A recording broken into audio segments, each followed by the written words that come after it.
Life insurance is no doubt important for every family, but how do you figure out how much life insurance you actually need?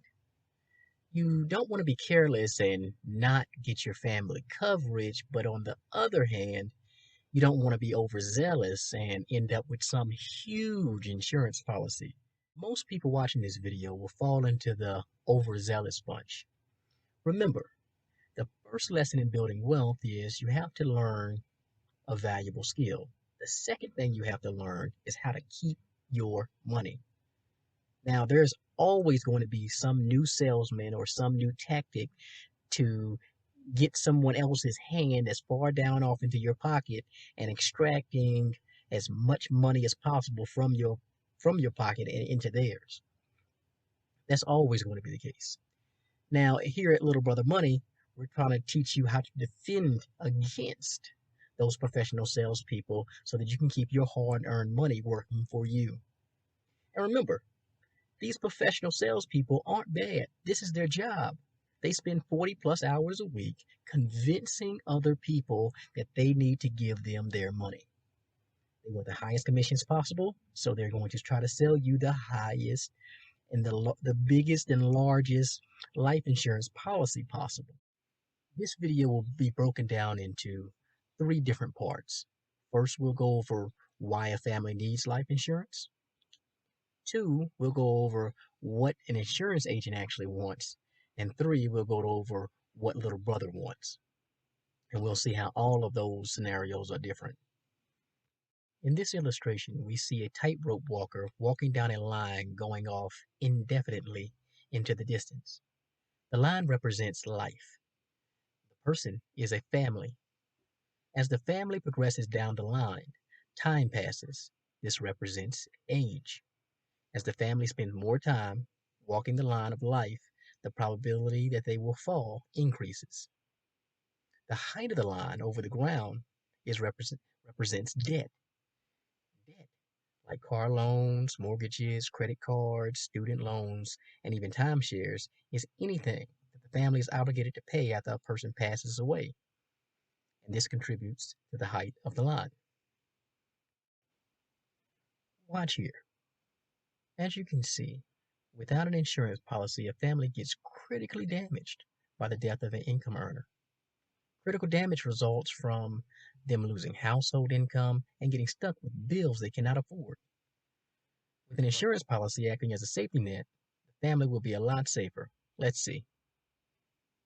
You see that the debt remains the same, but the family only gets stunned by the loss of the family member, not critically damaged.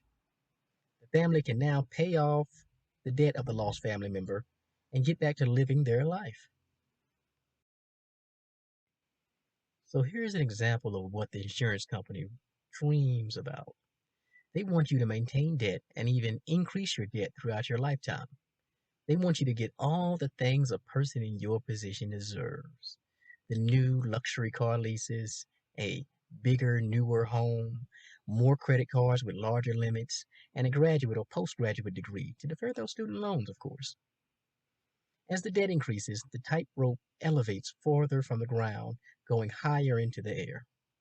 Your family's walk becomes more and more treacherous as they go through life.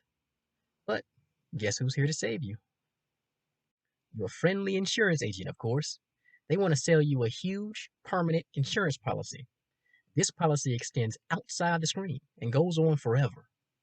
This policy could be a $200,000 policy or $1 million policy. It doesn't matter how much it is. It's only relevant that the policy is way beyond the needs of the family. Here are some 4 signs that'll tell you if you have too much insurance. Number 1, if the amount feels like prize money, then you probably have too much insurance. Nobody should be fantasizing or giddy at the thought of a family member passing so that they can buy a luxury car or a mansion or live a certain lifestyle. If it feels like, when this person dies, I hit the jackpot, then you probably have too much life insurance. The number 2 way to see if you have too much life insurance is to ask yourself, do I even have a family? If you don't have a family, then there's nobody else to protect. Unless that person's co signed with you, then nobody needs to pay your debts and you can pass on in peace without a life insurance policy. Now, an agent will try to tell you different, but I really don't think this is necessary.